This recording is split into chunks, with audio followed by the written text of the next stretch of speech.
All right, everybody, what's going on? My name's Captain Crush, and it's Thursday Night Football, baby. Are you ready? We got a barn burner, said nobody. Chicago Bears, Washington Commanders, +6, favoring the Commanders. Over under 44.5. The Commanders are projected to win by 6 points. If I was going to bet this game, give me the garbage Bears +6 all day, baby. And if I'm taking the Bears, I'm taking the over. If you take the Commanders, you best pair it with the under. That is the smart play. I don't care what anyone tells you. So we're going to go right over to PrizePicks today. I'm going to try to have this video done complete in 10 minutes. And here's the good news. NBA starts on 10/24. We get a doubleheader. And after that, I will have daily videos for you guys, followed by 1 or 2 weekly videos for NFL. That is going to be the content schedule. I just finished it. I've had a lot of issues going on. My production value is still garbage, but guess what? I'm here bringing you guys the heat. Here we go. So we're going to cover PrizePicks and Draftkings, and the first thing you need to do is script this game in your little head. How do you think this game is going to go? Are the Bears going to win? Are the Commanders going to win? Is it going to be low scoring, high scoring?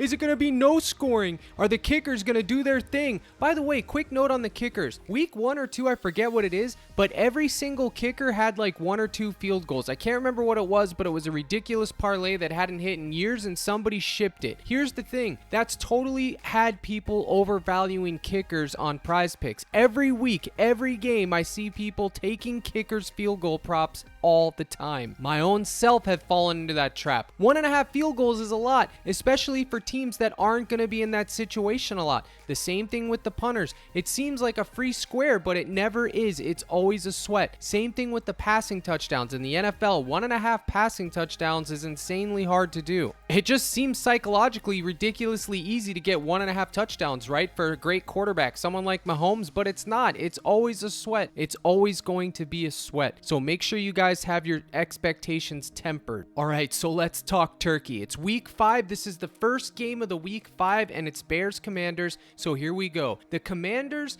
believe it or not, they have a pretty decent, solid defense. I know it seems crazy, but they've played 2 ridiculously tough teams, Eagles and Bills, but they do have a solid defense, okay? The Bears, they're ranked 32 in defense, I believe. Dead last. They're terrible. They're absolutely garbage. Fantasy points like you wouldn't believe are being given up on the Bears, as well as rushing yards, receiving yards, and everything else you can fathom. So we need to attack the slate with that in mind. I'm an office crazy, and I think the Bears actually get a W tonight. Maybe not a full W, but a W as far as covering the spread, meaning +6. I think that they're going to be able to get +6. They may not. They may get boat raced, and maybe they just get shelled. I don't honestly, I wouldn't be surprised. But the point I'm making here is the game script that I'm going to go with isn't going to be that for fantasy. Although I like the Bears to possibly win and cover, I'm literally not going that route for fantasy. I'm going the total opposite way for fantasy. And I know that doesn't make sense, but that's just the world we live in, Kyle. Quote the Trinity. All right. So Justin Fields, 27.5 pass attempts, Justin Fields, 16.5 pass completions, or Justin Fields fantasy score at 18, or Justin Fields 1.5 pass plus rushing touchdown. Either one of those 3 props is fine. Okay, I'm going to go over here to my projections where I have Justin Fields going for 17.5 pass completions, 27.3 pass attempts, and 19 fantasy points. That is my projection for him. So any one of those 3, if you want to take, is fine. Obviously, this is the one that's closest to the projection. The pass completions, I have him going 1 more than that, and I also have him going for 19 fantasy points, and he's 18 over here on PrizePicks. So if you want to take that, you can. Listen, if the Commanders do get the lead, which is the script that I'm taking for fantasy purposes and props and Draftkings and everything, they're going to run the ball, which is going to mean Brian Robinson is going to be in the mix. This is going to be one of the most popular propositions on Twitter today and everywhere else where you get your prop. And for that reason, that's the only thing that I have against it. Everything else looks great. It looks too great to be true, to be honest with you. So if you think that the Bears are going to be throwing from behind, you target Justin Fields' pass completions. He's going to throw those little screens. I believe he's one of the top quarterbacks that throws the most screens in the league right now. His fantasy score, the reason why Justin Fields has such a high upside is because he can rush the ball. He can literally rush in those goal line touchdowns. We've seen him do it. We saw last week he can throw touchdowns. I don't care what the Justin Fields haters have to say.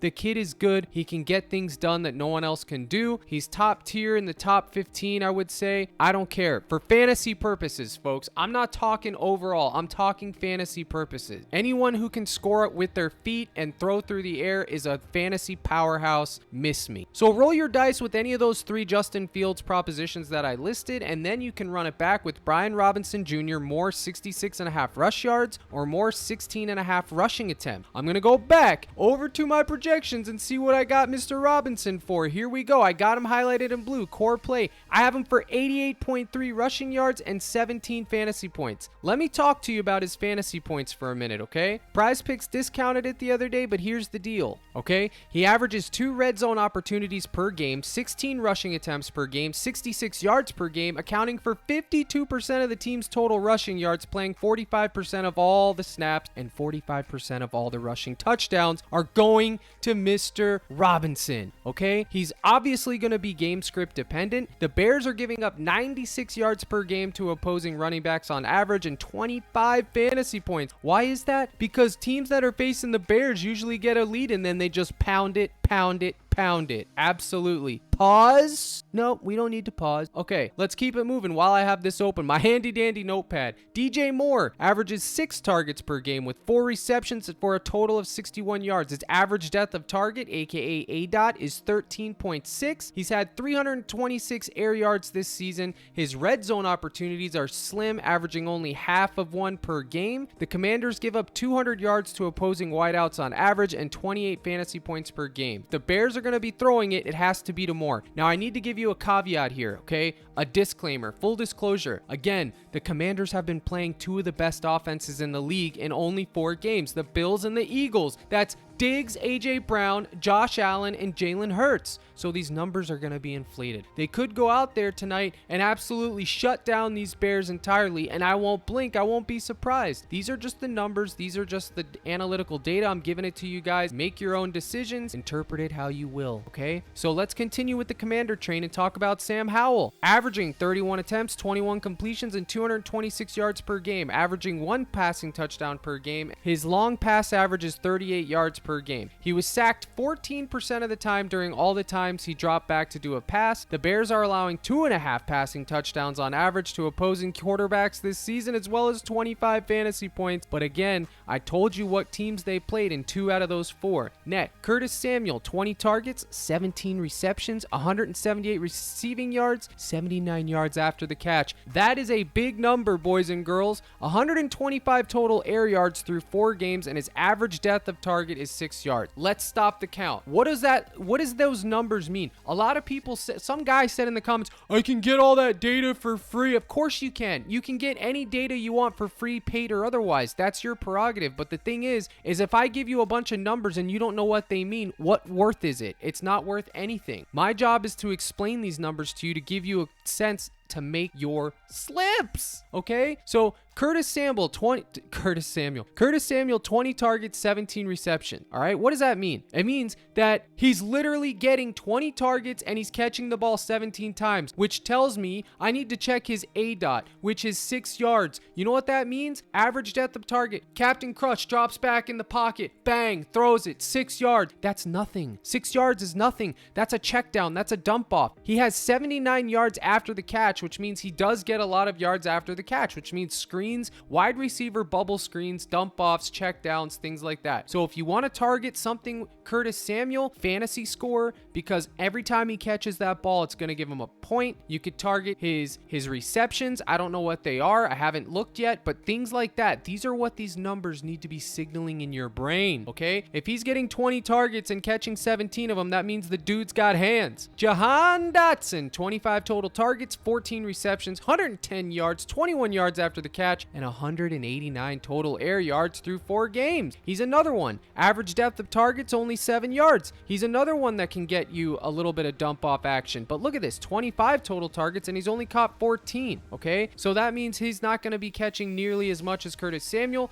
but I do suspect Dotson's going to be heavily involved in this game tonight. I could be totally wrong, but he's going to be my dart for DraftKings. And then we have the stud himself, Terry McLaurin, 26 targets, 21 receptions, 212 yards, 53 yards after the catch, and 268 total air yards through 4 games, and its average depth of target is 10 yards. I don't care what anyone says, Terry McLaurin is a stud. He is, he will be. It's unfortunately he's been tied to the Commanders, but this is the world we live in. So, if you want to target Sam Howell's passing yards, you can. I want to take a moment to talk about correlation, okay? I focus on correlation in sports of NBA and NFL especially. Now, it's a same game parlay, unfortunately. That's just, it's what we have. We have one game. The MLB playoffs have been brutal. PGA, it's round 1. We don't have NBA except for preseason. I'm not even going there. And WNBA is on Sunday. So this is what we got. We got to do what we got to work with what we're given, okay? So I think Sam Howell, more 243.5 passing yards correlates terribly by taking Brian Robinson Jr. 66.5 rush yards. It just does. Think about this logically. Now, when I say correlation, I mean, does it correlates. I don't know how else to describe that word. So basically, Sam Howell, if he's throwing through the air a lot, that means that Brian Robinson isn't going to be rushing a lot. They don't correlate well. So that's why I won't be taking them in the same slip, because it's bad form, it's bad process. But individually, I like both propositions. You just have to figure out how you're going to build a slip around it. Maybe a 2-man, maybe something around a 3-man or something like that. But if you do, I'm not saying they both can't be in the same slip and hit. They absolutely can. I'm just saying it really doesn't fit the game script that you're going with. I do like this proposition. I got it at, I believe, 218 on Monday when it first dropped. Now it's all the way up to 243. It was at 238. Now it bumped again. I think there was a ton of bumps since Monday or Tuesday when they dropped these, so don't quote me on that. I'd have to go back and look. I'm not logged into my account. But if you do take Sam Howell's pass yards or his passing touchdowns or his fantasy score, you should be pairing him with one of his receivers, whether that's Terry McLaurin, his receiving yards, his fantasy score,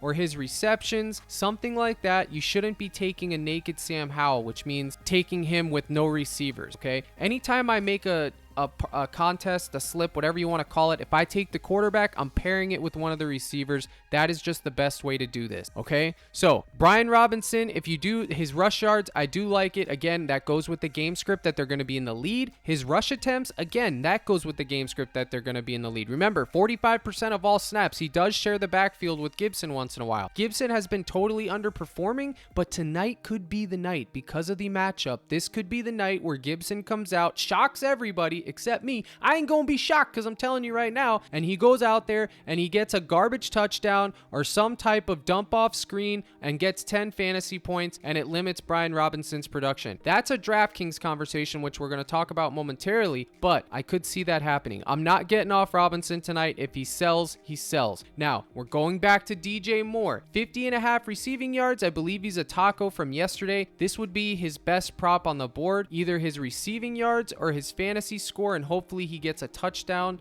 11.5 fantasy score is okay. If he gets a touchdown, that's 6 plus the catch would be 7. He would only need to get 4.6 points to cover. So either one of those, I'm going to ride with his receiving yards. I don't like it at all. Again, it's just fitting the script that I have, folks. It's all about the script with these same game parlays. The Terry McLaurin, DJ Moore, anytime touchdown one, this is actually not bad at all. I don't like these props at all. You guys will see as the season goes on, you think they're slam dunks. They're not. They will shell you. But if you're going to take them, be smart about it. This one actually isn't terrible because these are the two guys that are most likely going to be getting the touchdowns through the air. Now let's talk about Cole Kmet. This is going to be my final thing for PrizePicks, and then I'm moving on to DraftKings, baby. All right, so I assume Cole Kmet's going to be very popular tonight. I believe his last 5 is green, and he just had a monster, enormous, ridiculously sized game last week. He's playing 91% of the snaps so far, giving him lots of opportunity. He's averaging 5 targets with 3 receptions and 39 yards per game. He's responsible for 36 37% of all receiving touchdowns scored for his team. That's pretty good. That's pretty big. The Commanders are only giving up 20 yards and around 2 fantasy points to tight ends so far this season, and that is concerning, okay? I do these little write-ups for my Discord, and I'm putting them out here for you, but I'm just saying that concerns me. That means that the Commanders have faced 2 powerhouse teams. We're talking Kincaid, Knox, Goddard, and they've only given up 2 fantasy points per game and 20 yards per game. I don't think that's I don't know what to make of that. I think it's ridiculous. When I saw it, I didn't believe it. I'm still in disbelief. I still don't think it's real. I don't really know how that's possible, but that's what the stats said. They've only allowed 2 fantasy points and 20 yards per game to opposing tight ends after 4 games. So now Cole Kmet, who's pretty decent, gets to go in there with the garbage Bears and go in there, and I'm supposed to believe that he's going to come out there and crush. Is it possible? Absolutely. Is it likely? I don't know. This scares me too. Last 5 green beans, basically. Take out the Kansas City Chief game in there, but overall, it's green beans. And you know what my rule of thumb is about last 5 being green? It scares me. I'd rather see 5 red peppers if I'm going to be targeting the more. I know a lot of you guys are going to want to see me taking more here. You guys are going to want to take it. I'm just going to tell you to go with your gut. I will go over and show you my projection. I got him going for 8.5 fantasy points, but 30 receiving yards. A lot of his fantasy points upside is tied to his ability to get that touchdown. If he does get that touchdown, this is going over. It's soaring over if he gets a touchdown today, because it's going to be 6 plus the catch. That's 7, and then he only needs half a point. He will cover. So if you think he's going to get a touchdown, remember, he's responsible for 37% of all the Bears touchdowns through the air. If you think he gets a touchdown tonight, target him. But remember, the Commanders, they're very stingy when it comes to tight ends. It's only been 4 games, so it could just be outliers, but again, that was worth mentioning, and that is my only concern with Mr. Kmet. And I'm not targeting unders because I don't want to target unders on a same game parlay. I'm sorry. It's just not fun for me. And if I can't have fun doing this, I don't want to do it at all. So now we can talk about Draftkings showdown mode. And what we got here is we got a ton of contests tonight. This one that I'm showing you here is just the $1.20 max. I will play the $3.20 max, the 50 single entry, and maybe a 3 max. I never go crazy for showdown slates because there's so much variance, but I will tell you this, there's nothing more fun than a showdown slate when you have the nut captain with 20 lineups that are live. Again, there's 2 school of thought. You can mix and match all your captains and hopefully try to overexpose yourself and land on the right combo, or you can do the correct thing, which I stand by, and if you play a 20 lineup, you take 10 with one captain and 10 with the other, or you do my personal favorite and you take all 20 with one captain and ride, and if they fail, they fail, but if they go off, you win. It's really that simple. I believe I've won 2 or 3 showdowns total, like outright first places. I had to chop it with people, but each time I've won, it's always been with that strategy. Okay, my captain has gone off because I was overexposed to him and no one else was. Last showdown slate that we had, which was the stupid Seahawks defense, that was ridiculous. I'm not paying it for a defense at captain. It worked last week, but that's so rare. I don't care. I'm not doing it. You will lose more money putting that defense at captain than you will making it. I promise you. In the long run, we're talking the long run. All right, so here we are, and as you can see, Justin Fields is the optimal captain 18% of the time. Sam Howell's showing up 19% of the time. Brian Robinson Jr. 21% of the time. Antonio Gibson 3% of the time. And then Curtis Samuel 5%, Dotson 7%, and McLaurin 5%. What does this show me? This shows me that the 2 quarterbacks have the highest ceilings tonight other than Brian Robinson. And we're already targeting Brian Robinson on PrizePicks. Why is Brian Robinson showing up in the captain optimal so much? Probably because of his touchdown red zone equity, I would say.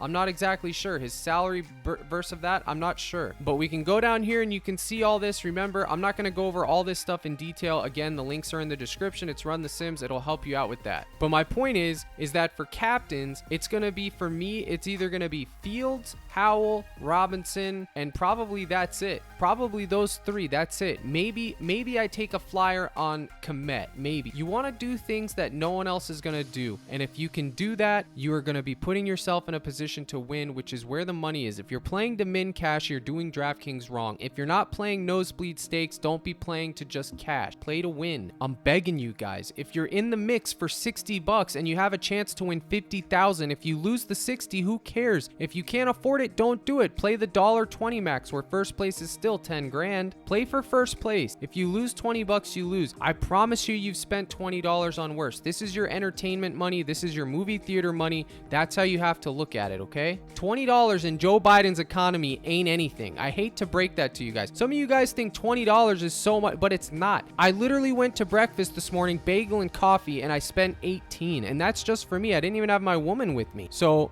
yeah, just take the shot. Play for first place. Do something crazy, all right? But let's just say we take good old Fields at captain. Realistically, that'll probably be my captain, and I'll just try to get different elsewhere. I'd want to take him with Mr. Moore. You're always going to want to pair your quarterback with one of his receivers, because you just have to think about it logically. If your quarterback gets there, odds are his receiver's going to get there, which they correlate together perfect. I will say this though, Justin Fields is one of those quarterbacks where he can get there without a receiver, just like Anthony Richardson did last week, which is why I lost big league last week, because I had all the Anthony Richardson, but I paired him with his pass catcher known as Pittman like a scrub, and I got shelled. So I will say that you should be doing that. It's still the right process. I'm not going to be results oriented, but it is something that's worth mentioning, okay? Last game, 8 receptions, 9 targets, 131 yards.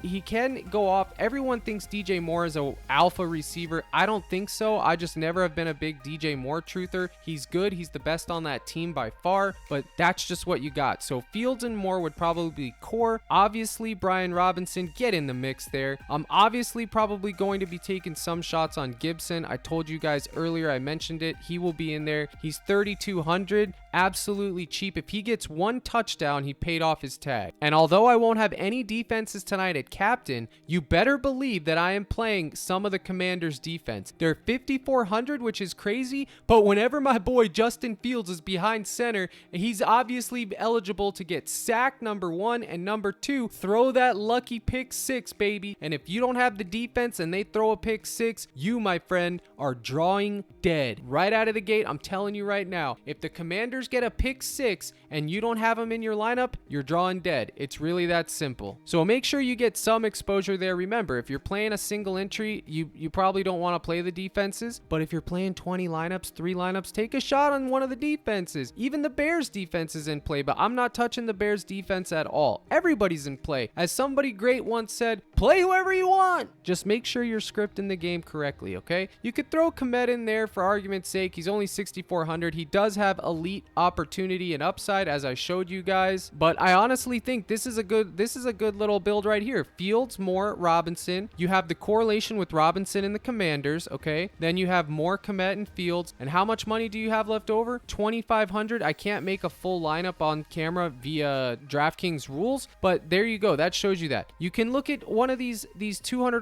crappers down here, these $300 crappers. Pringle, I would say maybe he's 300. Dude, Pringle used to be somebody that I would target on the Chiefs, and now he's been relegated all the way to like 5th string special teams. It's sad sight, man. You hate to see it. But one of these guys can always go off. I'm not going to sit here and try to guess which one, because that's just a crapshoot. If you think it's going to be a low scoring game, you should be playing the kickers and obviously the defense or something like that too. So you have Santos and Sly there. I have them both going for, I believe, 7 fantasy points. Santos going for 5.5 actually, and then Sly I have going for 7. But even here I have the Commanders going for 7.9 on their defense, because they do have that touchdown equity. I don't care. They have pick 6 equity. Not a lot of defenses have that. I mean, technically every defense has that, but 100% when you're playing against Justin Fields, I would say your touchdown equity for a pick 6 goes way up. All right, so I covered DraftKings, but obviously you can use my projections to make better decisions for DraftKings. I'll be going over DraftKings more for the Sunday slate. I'm going to get a video out for the Sunday. I know I said that last week, but believe me when I tell you I had a lot of stuff going on. Unfortunately, I'm only one man with no help, and I'm doing my best, and I had some personal issues. I just recovered from a flu that won't be named, but it's,